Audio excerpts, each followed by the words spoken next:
Assalamualaikum warahmatullahi taala wabarakatuh. Saya Rashidah binti Osman akan membentangkan tajuk Ijaz Al-Quran dengan tajuk kumpulan kami Kepelbagaian Ijaz Al-Quran dengan ilmu pengetahuan semasa menerusi sumber alternatif masa terkini. Kumpulan kami terdiri daripada diri saya sendiri, Sunita binti Cik, Nur Azizah binti Abdullah, Hamizah binti Ahmad dan Noriza binti Yaqub. Ijaz dari segi ilmu merangkumi syariat, iaitu solat, puasa, zakat dan haji, akidah, sosial, ekonomi, sejarah, sastra, politik, pentadbiran dan perkara-perkara ghaib. Ijaz dari aspek ilmu pengetahuan merangkumi antaranya yang pertama ialah kejadian makhluk berpasangan. Allah Subhanahu Wa Taala memberitahu kita bahawa semua kehidupan di alam semesta ini seperti tumbuh-tumbuhan, haiwan, manusia dan hidupan dijadikan berpasangan. Firman Allah yang bermaksud, Maha Suci Tuhan yang telah menciptakan makhluk-makhluk semuanya berpasangan, sama ada dari yang ditumbuhkan oleh bumi atau dari diri mereka atau dari apa yang mereka tidak mengetahuinya.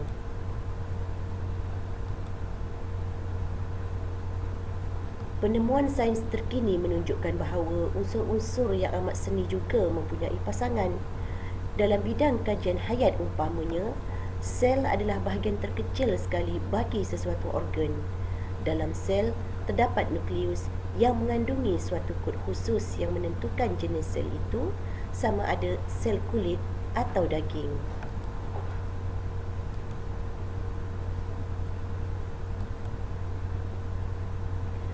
Ijaz ilmu pengetahuan seterusnya ialah kejadian siang dan malam.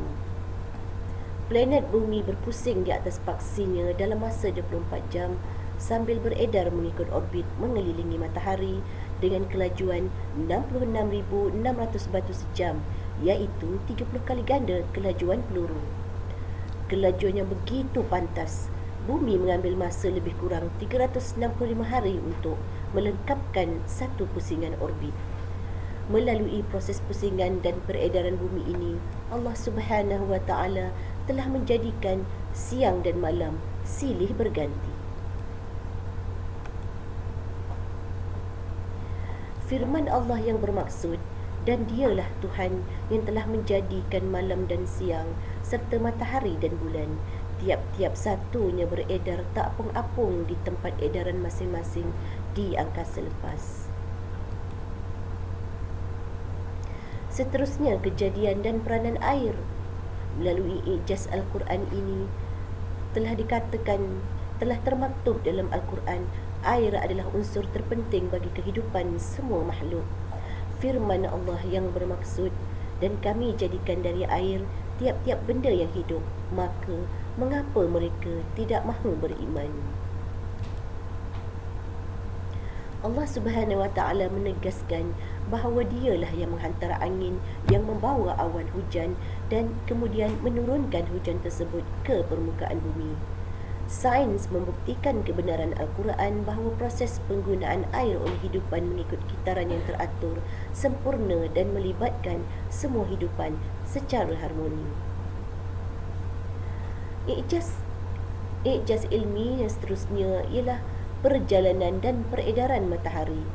Pakar-pakar sains menyatakan bahawa bumi tidak mengelilingi matahari yang tidak bergerak dan tetap dengan kedudukannya. Akan tetapi, Al-Quran menjelaskan perkara sebenar mengenai perjalanan dan peredaran matahari melalui ayatnya yang bermaksud, dan matahari yang kelihatan beredar ke tempat yang ditetapkan baginya, yang demikian itu adalah takdir Tuhan yang Maha Kuasa lagi Maha Mengetahui. Surah Yasin.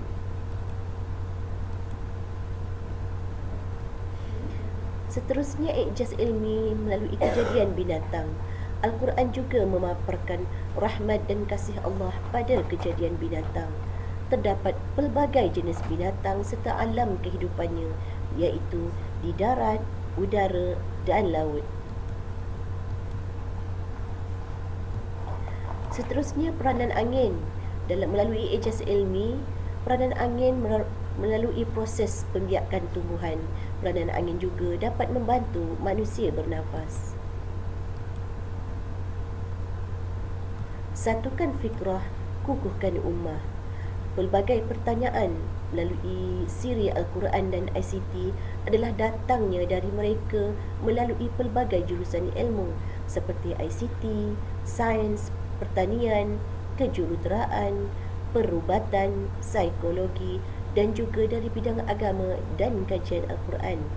Ini adalah satu petanda dan perkembangan yang baik untuk umat Islam bangkit semula berganding tenaga serta kepakaran dalam menyatukan fikrah dan menguatkan ummah. Seterusnya, membuktikan kepada dunia bahawa Al-Quran adalah kalam Allah yang merupakan satu rahmat dan nikmat kepada seluruh alam.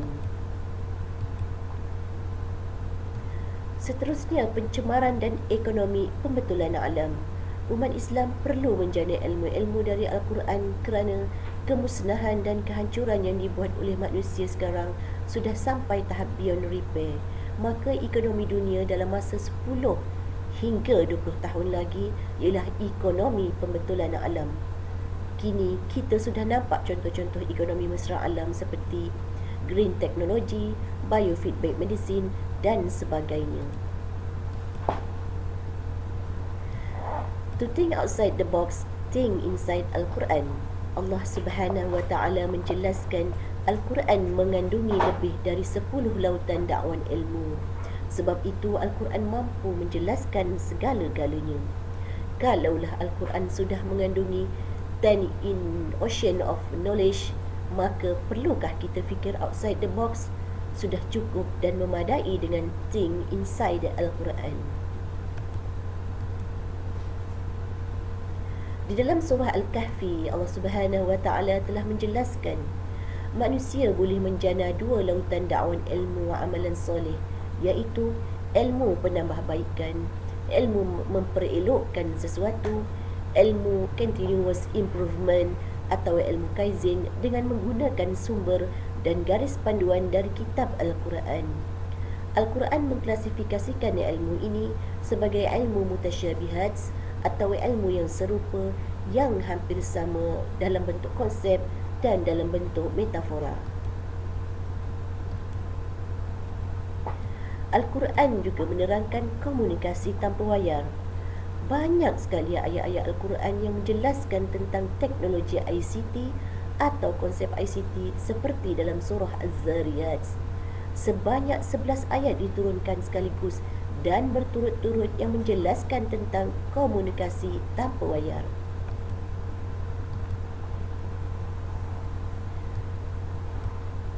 Al-Quran juga dan melalui ijaz ilmi menjelaskan penghasilan minyak petrol. Surah An-Nur menjelaskan tentang minyak atau tenaga bahan api seperti petrol, diesel, metanol dan sebagainya. Maka apabila dikaji dengan mendalam ayat An-Nur ayat 35 juga bermaksud minyak yang berstruktur kompleks yang diteguhkan dan tidak terdapat di timur dan barat, tidak terhasil di atas permukaan bumi tetapi di perut bumi, boleh menyala walaupun tidak disentuh api.